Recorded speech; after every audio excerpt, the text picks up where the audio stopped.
नमी गुया कि आज दुनिया जुदाबास। কবি বলেন আমি এই কথা বলি না যে দুনিয়া থেকে পুরোপুরি পৃথক হয়ে যাও, দুনিয়াদারি ছেড়ে দাও, এই কথা আমি বলি না। বাহার কারে কে বাসি বা খুদাবাস।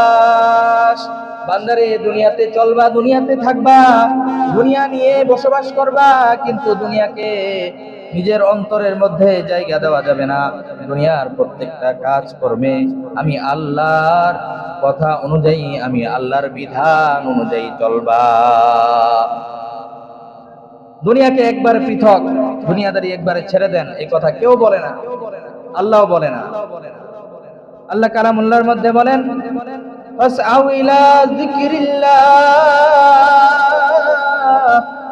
ওয়া যারুল বাই। যখন নামাজের জন্য আজান দেওয়া হয়, জুমার জন্য যখন তোমাদেরকে ডাকা হয়, তখন তোমরা ব্যবসা বাণিজ্য ছেড়ে দাও এবং আল্লাহর জিকিরের দিকে, আল্লাহর স্মরণের দিকে, নামাজ আদায় করার জন্য মসজিদের দিকে সাই করো, মসজিদের দিকে। নামাজ আদায় শেষ হইলে কি করবা? মসজিদে বসে থাকবা নাকি? না, আল্লাহ কথা বলে না।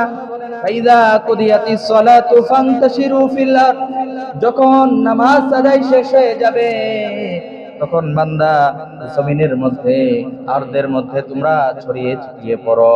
ওয়াবতাগু মিন ফাদলিল্লাহ, এবং আল্লাহর ফজল ও করম তালাশ করতে থাকো, আল্লাহর রিজিক অন্বেষণ করতে থাকো। এই জন্য আল্লাহ বলে না যে দুনিয়া পুরাপুরি ভাবে ছেড়ে দাও, আমি আল্লাহর বিধান মানো, আমি আল্লাহর আদেশ মানো, আমি আল্লাহর হুকুম পালন করার পর দুনিয়াতে ছড়িয়ে ছিটিয়ে পড়ো।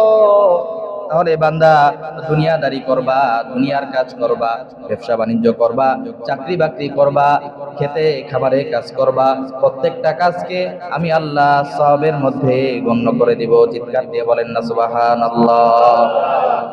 এজন্য নামাজি ব্যক্তির সারা দিনই সওয়াব হয়, মুমিন ব্যক্তির সারা দিন সওয়াব হয়, সারা দিন ইবাদতের মধ্যে কাটে। সবকিছু নিয়তের উপর নির্ভরশীল ভাই।